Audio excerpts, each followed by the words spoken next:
Hello everyone, this is Muhammad Wasim Khan, instructor for a course, Total Quality Management. As you know that this lecture is all about the benchmarking. In this part of the lecture, we will talk about the productivity, criticism on benchmarking, advantages and disadvantages of the benchmarking as well, and we will discuss some examples regarding the productivity. So let's talk about the productivity. What is productivity? Productivity is a measure of how efficiently inputs are converted to outputs. Productivity is equal to output divided by input. Productivity का मतलब ये है कि हम कितनी efficiently अपने inputs को output में convert या transform कर सकते हैं. The ideal situation is to produce more output from less input. ये एक आइडियल सिचुएशन होता है कि कम से कम इनपुट से ज्यादा आउटपुट जो है वो बनाया जा सके.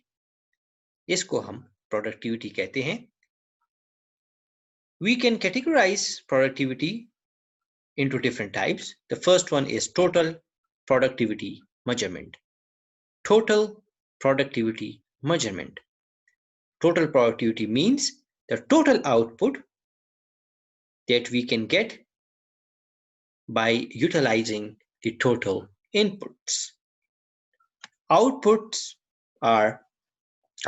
is the output that we can get from manufacturing or from different processes, from service processes. We can get output by using number of inputs. Inputs can be capital, it can be the human resource or the working hours, it can be material, etc. So the total productivity is equal to the total output divided by total inputs. Now let's talk about the partial productivity measure. Partial productivity is total output divided by a single input. Mean you have to divide the total output by one of the inputs. So that is called the partial productivity. And multi-factor productivity measure is the total output divided by several inputs. Let's discuss some of the examples regarding the productivity.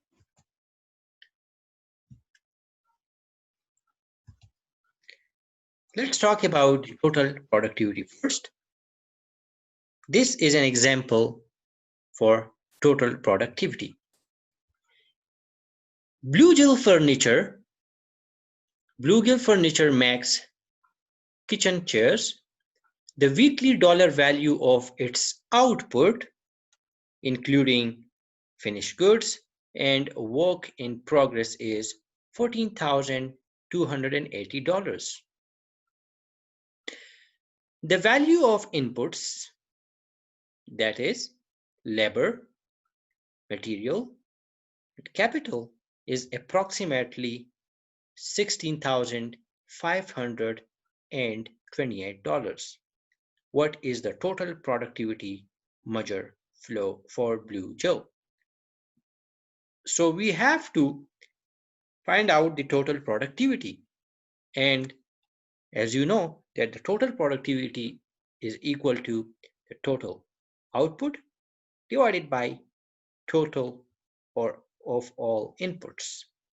So the total output, as we can see here, is $14,280 divided by the inputs, which is $16,528, which is equal to 0.864, or if we multiply it with 100, so we can get 86.4%.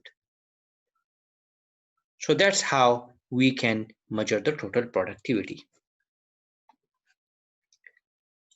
Let's discuss a very simple example of the partial productivity. A bakery on A bakery oven produced 346 pastries in first 4 hours. What is its productivity? So we are talking about the bakery oven that produce how much units? 346 units for pastries in how much time? 4 hours. So what is its productivity? Remember, we are talking about the partial productivity, which is the number of units or outputs per one time. So machine productivity, machine is actually we are talking about bakery oven. So bakery oven is a machine, and machine productivity is equal to the number of pastries or number of outputs divided by input, which is oven time. So the number of pastries is 346 divided by 4. So we can get 86.5 units or 86.5 pastries per hour, which is a very simple example. Let's talk about another example. Two workers paint tables in a furniture shop. If the workers paint 22 tables in 8 hours, what is their productivity? Labor productivity is how many tables do we have? We have 22 tables, that is output, divided by two workers multiplied by 8 hours, which is equal to 1.375 tables per hour. Let's talk about multi-factor productivity.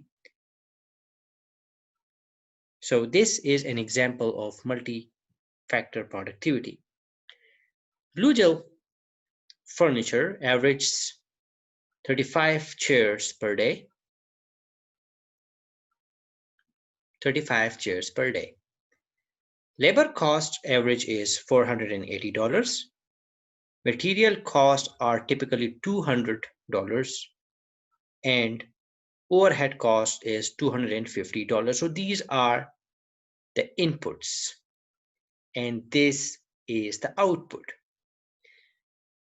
Blue Deal sells the chairs to a retailer for $70 per unit, which means $70 per chair. Find multi-factor productivity.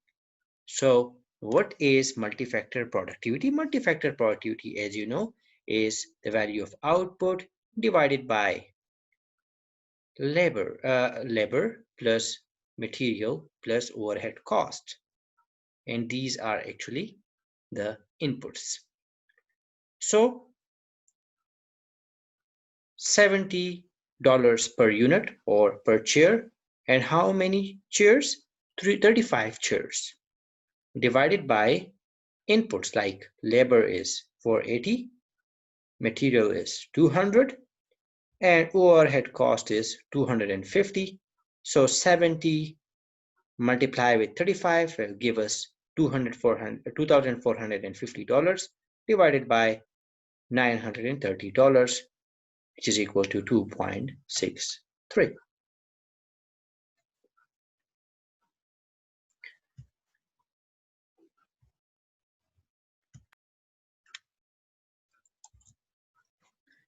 Let's talk about the key business factors that are important attributes of a business that influence its operations and decision making. So examples of the key business factors, as we have discussed almost all of these key business factors in the previous lectures, but I am going to